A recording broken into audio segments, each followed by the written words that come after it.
everyone. Welcome back to our pathogen murder mystery, Whodunit. This is episode 9. We're nearing the end, and this is, to me, the best part of this because we're going to start talking about trees.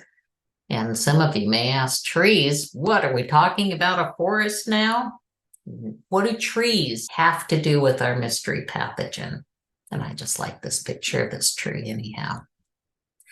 So what is a phylogenetic tree? This is something I keep having to remind myself of because I just gloss over it. I often think of trees as the font of all information, but actually they're just a hypothesis based on the available data. The more data you have, most likely the better that hypothesis is going to be. What they are also is a visual representation of the differences between organisms, and it shows it through an evolutionary time in past history. So over here on the right, that's actually a page from Darwin's notebook. He's like one of the first people to mention trees. And you see he drew it there and looking at the patterns of evolution. These patterns of evolution are also important during a pandemic. So it's not just looking at the broad geographic longitudinal scale of things. It can also be important in real time.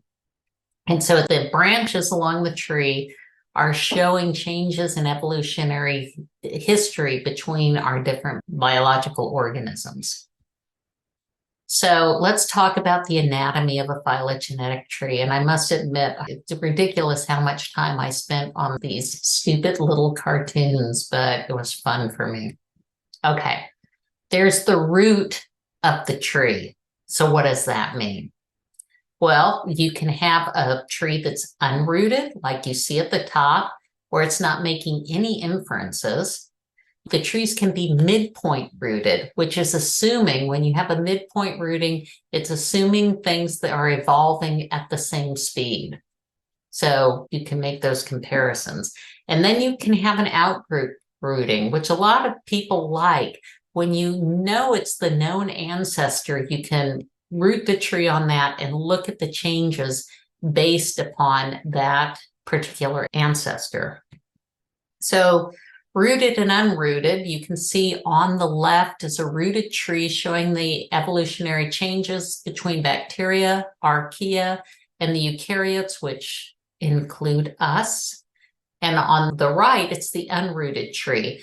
Now you can see here that the people are making an assumption that the ancestor of everything occurred somewhere between bacteria and archaea, and then there were two branches that came off and led to archaea and eukaryotes on one side and bacteria on the other. I hope I said that right. Archaea, eukaryota, bacteria.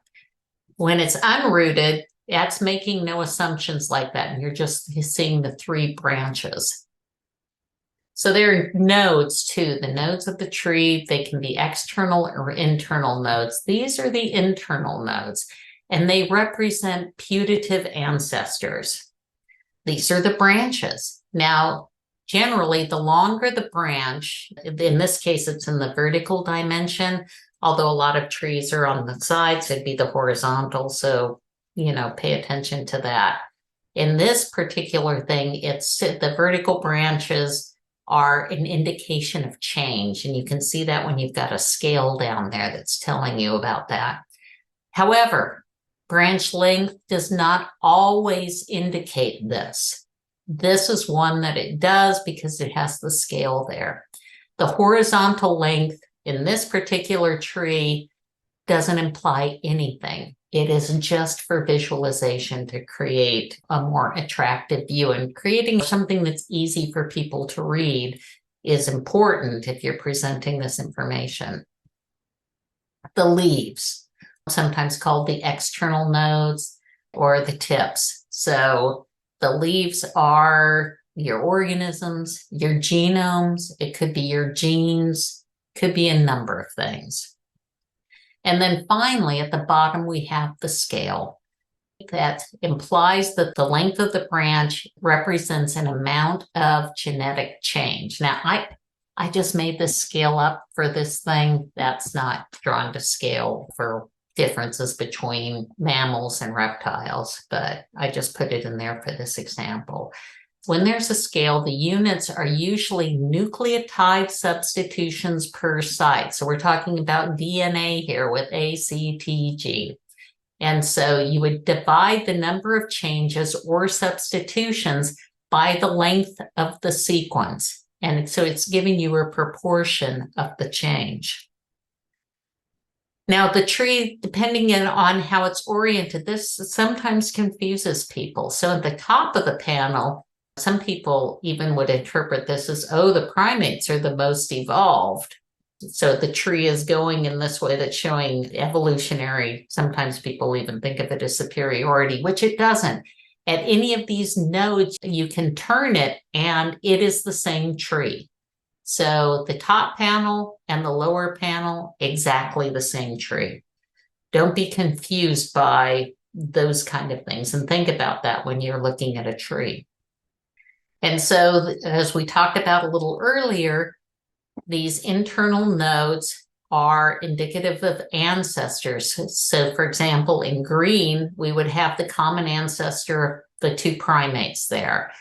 You could see what you're assuming is we can't capture that. We don't have the fossil record. We don't know the exact moment that happened where these two things branched off. But at one point, they had a common ancestor and then things went their own way. And then you had, at any point along those branches, there were ancestors to this current monkey.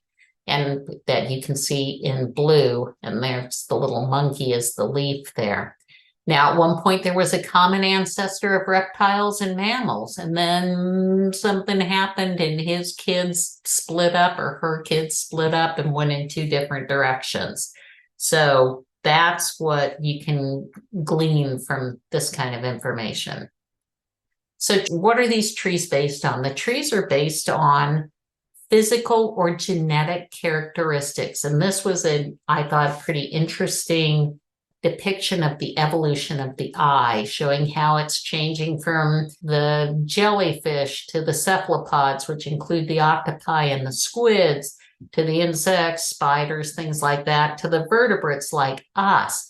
And they share some similarities is that the common ancestors had and then branched off and deviated from our friends, the sponge in the phylum Porifera, which had no eyes. How are they generating these trees? So the trees are based, in this case, on physical characteristics. This is what these authors decided to use for this tree. They looked at pigment cells, the development of a retina, the development of a lens, the presence of vitreous cells, having a pigment layer that gives them nice color eyes, and the development of a retina. And you either have a 0, which means you don't have it, or a 1, which means you do have it. And they run this through, and the tree is based on those numbers, those characteristics that have been assigned.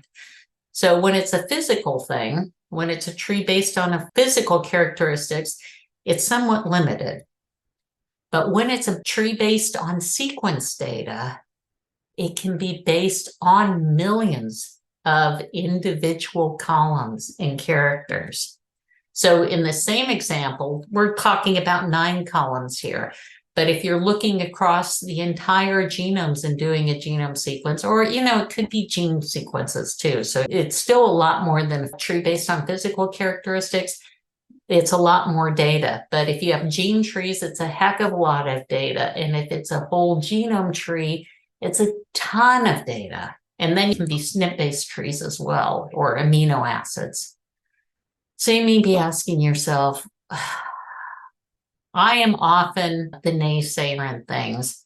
And so you may be asking yourself that sometimes I have asked myself, why should I trust this? Why should I trust these trees? We had the PCR data. We had the serotype data. Why do we need to do trees now? This is just slowing us down, solving our pandemic. And you may be saying, hey, you said it was a hypothesis, so it's just a guess. What makes this guess so great? Well, as trees have developed, One of the things that makes them so great is about the confidence that you can place in the tree, especially from the sequence data. And that confidence is called bootstrap values. And bootstrap is using this thing called random sampling with replacement. And so what it's looking at is based on the data, and me taking the same data set and slicing and dicing it different ways. I'm going to rerun this tree 100 times. How often do I see these branches occur in this way? And I'm going to report that to you so that you can see, wow, that happens a lot, or, oh, that's not a good support value. I don't trust that at all. Resampling is the heart of bootstrapping. And so how does it work? I thought this was a nice way to show it. Let's say you have a sample of 5. So bootstrapping, first it'll build a tree on the 5, and then it'll go back and it'll say, I'm going to resample that 5. And it may take duplicates, and it will take duplicates of some and not others and leave others out. And it does this 100 times in a totally random fashion. And then at the end, all those branches are compared and it says, okay, out of all of this, how many times did I see the monkey and the human appear next to each other for that particular node? And then it assigns a bootstrap value for that, which was 99% of the time. I saw it based on that data. So why do you trust it? There's 99%. If it's 99 based on, 5 characteristics, well, I don't know. If it's 99 based on 1,000,000 things from a sequence, well, then I'm starting to feel kind of good about it. So that's why I like these bootstrap values.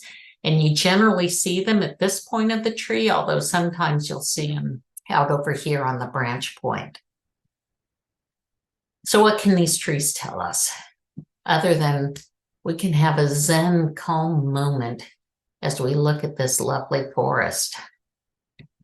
Okay, back from the forest and back to these trees of diseases. Well, these trees can let you know when they have something new. We've all lived through the SARS-CoV-2 epidemic, right? And it's continuing on, apparently. And when it first came out, it was like using trees. They knew they had something new. They knew it was close by generating phylogenetic trees.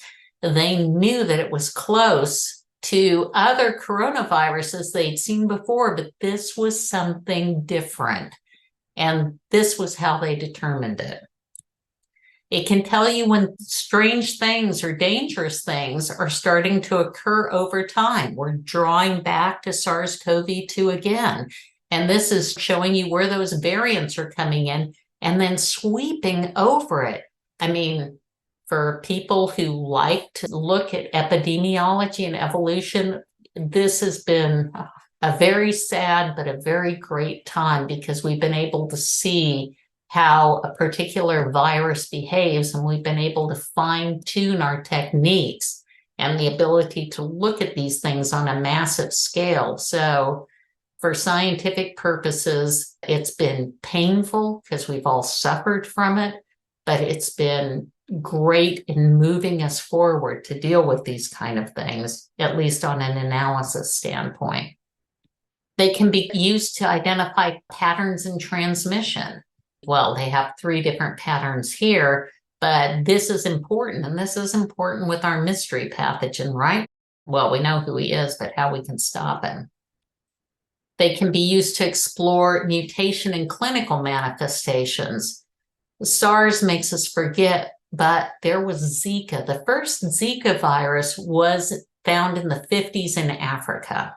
And occasionally people come in with Zika virus. It's like any viral disease, not pleasant, but it's okay. But then there was some mutational change as Zika spread across the globe because people are traveling places and mosquitoes go with them. In some place, there were a few nucleotide changes in that virus. And we know what happened when it hit into the Americas. And that particular virus was absolutely devastating for pregnant women and their children. You would think of it as a simple thing, a simple mutation in the virus caused all this damage, but we could track its progress and see where those changes occurred using phylogenetic trees. They can also illuminate patterns in disease transmission. Now, this was something close to my heart, looking at Black Death or bubonic plague and trying to find the origin of it and the patterns of that transmission. I myself have been treated for plague. It's endemic in the state of New Mexico, which is where I'm from. So in this one, they used phylogenetic trees and determined that the source of plague was actually somewhere in Asia and then spread to Europe. And they can reveal geographic spread of pathogens and or disease.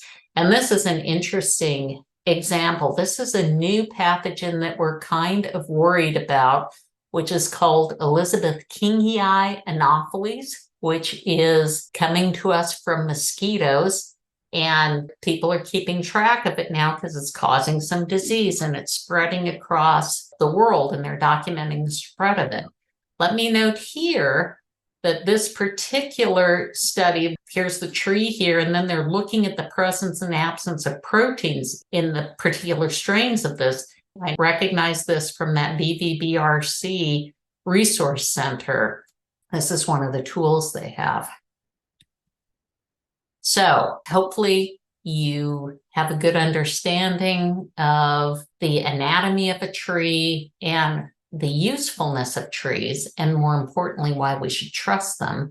In the next episode, we are going to start creating phylogenetic trees.